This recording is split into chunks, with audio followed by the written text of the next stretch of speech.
नमस्कार दोस्तों, स्वागत है आपका कक्षा 10 विज्ञान के इम्पोर्टेंट क्वेश्चन सीरीज में। दोस्तों, इससे पहले हम 8 अध्याय तक कंप्लीट कर चुके थे, यानी कि 8 अध्याय तक सभी महत्वपूर्ण क्वेश्चन आंसर को हम कंप्लीट कर चुके थे। अब हम पढ़ने जा रहे हैं 9 अध्याय। 9 अध्याय का पहले रिकॉर्ड देख लेते हैं टोटल। तो इस बार यानी कि इस बार टोटल 8 नंबर के क्वेश्चन आना है, ठीक है।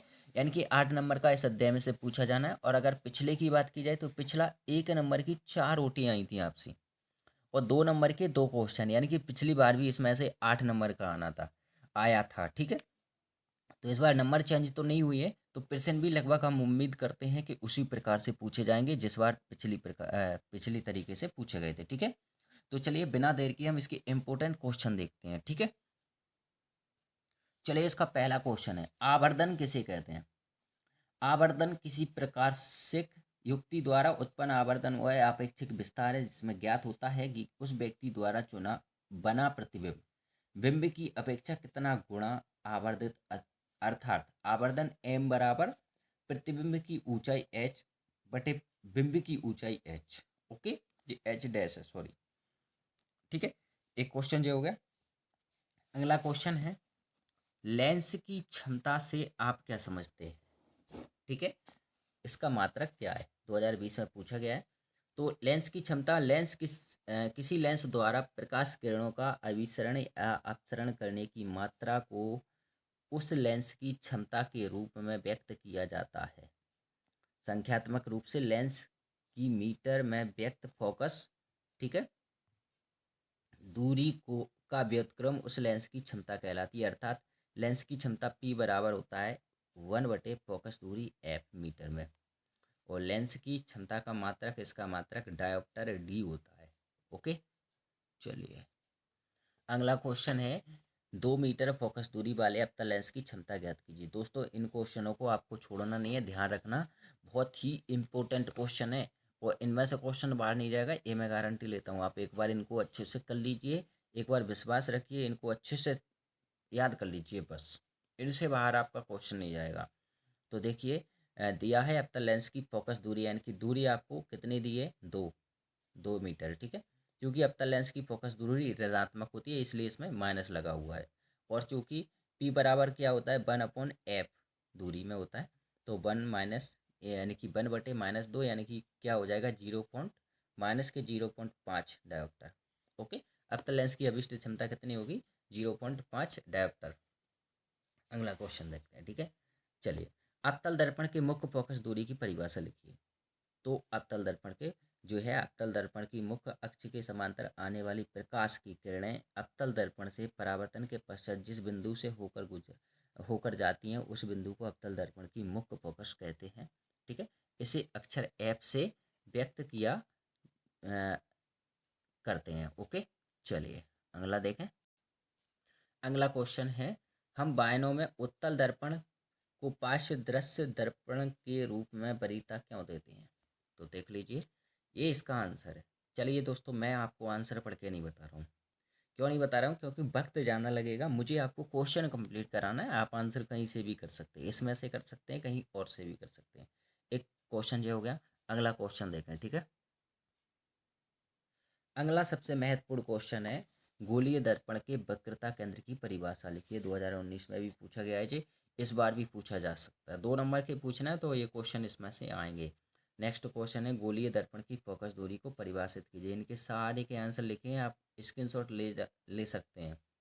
अगला क्वेश्चन है, गोलीय दर्पण की वक्रता त्रिज्या को परिभाषित कीजिए। और नेक्स्ट है, द्वि उत्तल लेंस किसे कहते हैं, 23 में पूछा गया है, ठीक है। यानी कि द्वि उत्तल लेंस किसे कहते हैं, देख लीजिए, 23 में आया था आपका। ओके, अब अगला देखें। अगला महत्वपूर्ण क्वेश्चन है, जब कोई प्रकाश किरण सघन माध्यम से विरल माध्यम में प्रवेश करती है तब क्या होता है। तो देख लीजिए, जो आंसर है, और ये 23 में पूछा गया है।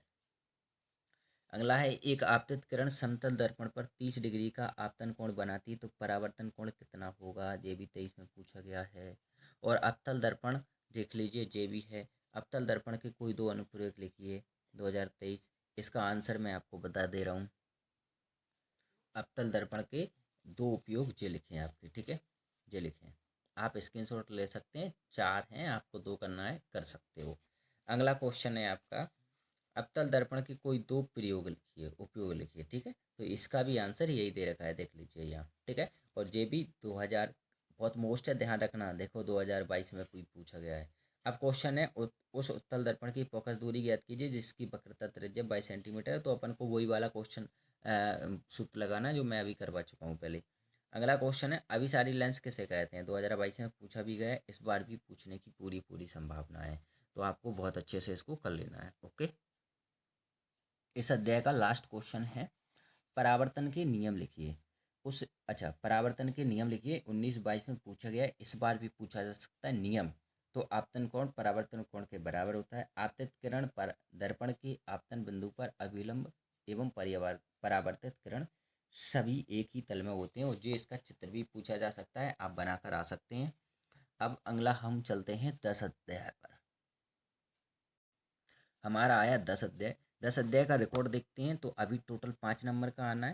और यानी कि पिछली बार भी 5 नंबर का पूछा गया था। एक नंबर की 2 ओटी पूछी गई थी, 3 नंबर का एक क्वेश्चन पूछा गया था। यानी कि ब्लू प्रिंट में कोई बदलाव नहीं है, सिर्फ ये नहीं बताया गया कि किस अध्याय में से कितने नंबर, यानी कि कौन सा क्वेश्चन कितने नंबर का पूछा जाएगा। ठीक है, या कितने कितने नंबर के पूछे जाएंगे, टोटल बता दिया है। तो आप चलिए 10 अध्याय के कुछ देखते हैं। और सबसे पहले हम क्वेश्चन ही देखेंगे। ठीक है, चलिए। क्वेश्चन है, बड़ विक्षेपण किसे कहते हैं? तो बड़ विक्षेपण देख लीजिए, जो आंसर दे रखा है आपको। ठीक है, अब आता है, स्वच्छ आकाश नीला क्यों दिखाई देता है? 2023 में पूछा गया, 3 नंबर में पूछा गया है। और अच्छे से इसको कर लेना है। ठीक है, अगला क्वेश्चन है, हम पास की और दूर की वस्तुओं को स्वच्छता के साथ देख सकने में किस प्रकार समर्थ हो सकते हैं? ठीक है, तो जो आंसर दे रखा है आपको। अगला क्वेश्चन है, हम वर्षा होने के बाद ही आकाश में इंद्रधनुष क्यों देखते हैं? ये भी इम्पोर्टेंट क्वेश्चन है, पूछा जा सकता है। ठीक है, अच्छा, ये क्वेश्चन है, सूर्योदय सूर्यास्त के समय सूर्य रक्ताभ क्यों प्रतीत होता है? तो देख लीजिए, सूर्य रक्ताभ यानी कि लाल लाल धब्बे वगैरह लाल लाल जैसा दिखता है, तो क्यों दिखता है? देख लीजिए, इसमें आंसर दे रखा है, आप अच्छे से पढ़ लेना। किसी अंतरिक्ष यात्री को नीले आकाश नीले की अपेक्षा काला क्यों प्रतीत होता है? तो ये इसका आंसर दे रखा है। ठीक है, चलिए अब आगे बढ़ते हैं। 3 नंबर का सबसे इम्पोर्टेंट क्वेश्चन इसका ये है, मानव नेत्र का नामांकित चित्र बनाइए। ये आपको लिखना पड़ेगा सारा, जो आप इसका स्क्रीनशॉट ले सकते हैं। बहुत ही इंपॉर्टेंट है, इसको आपको छोड़ना नहीं है। अगला इंपॉर्टेंट क्वेश्चन है, तारे क्यों टिमटिमाते हैं? सचित्र वर्णन कीजिए। 3 नंबर का सबसे मोस्ट क्वेश्चन देख लीजिए, जिसका सचित्र है। ठीक है, ये दे रखा है, तारा है, ये तारे की आवासीय स्थिति है, किरण मार्ग है और बढ़ता हुआ अपवर्तनांक है। ठीक है, चलिए अब अगला देखते हैं। इसको बहुत अच्छे से देख लेना, स्क्रीनशॉट लेते चलना आप।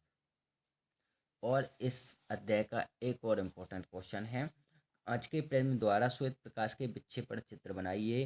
प्रिज्म की सहायता से प्राप्त होने वाली विभिन्न रंगों की किरणों की स्थिति समझाइए या सिद्ध कीजिए कि सूर्य का प्रकाश 7 रंगों में बना होता है। तो ध्यान रखना, ये सारे क्वेश्चनों का एक आंसर है और ये आपका आंसर है। ठीक है, आप इसको वीडियो को रोक कर लिख सकते हैं, बना सकते हैं, या स्क्रीनशॉट लेकर बाद में बना सकते हैं। तो ये कुछ बहुत ही महत्वपूर्ण क्वेश्चन है, इनको आपको छोड़ना नहीं है। और ये क्वेश्चन है आपका, बड़ विक्षेपण किसे कहते हैं? चित्र द्वारा समझाइए। 2023 में पूछा गया है। तो बड़ विक्षेपण का मैं आंसर बता देता हूँ आपको। पहले तो देखिए, अति लघु उत्तरीय का 7वां उत्तर है। और चित्र क्या है? 10.5 है। तो 10.5 चित्र मैं यही दिखा देता हूँ आपका। बड़ विक्षेपण का चित्र तो ये है, जो 2023 में पूछा गया है। ठीक है, अब इसके कुछ मैं जो विक्षेपण के किसे कहते हैं वो भी बता देता हूँ आपको। देखिए, जो मैं आपको पहले ही बता चुका हूँ, पहला ही क्वेश्चन मैंने ये बताया था, बड़ विक्षेपण क्या है। तो जो 3 नंबर में पूछा गया था, ध्यान रखना, इसका आंसर आप ये दे सकते हैं। तो चलिए आगे बढ़ते हैं।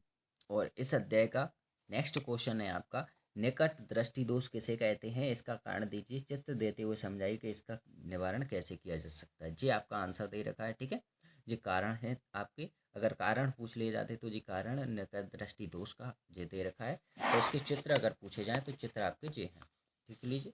ठीक है, चलिए, ये है और ये आपका निवारण है। ओके, चलिए, यहाँ तक मैंने आपको इम्पोर्टेंट क्वेश्चन करवा दिए।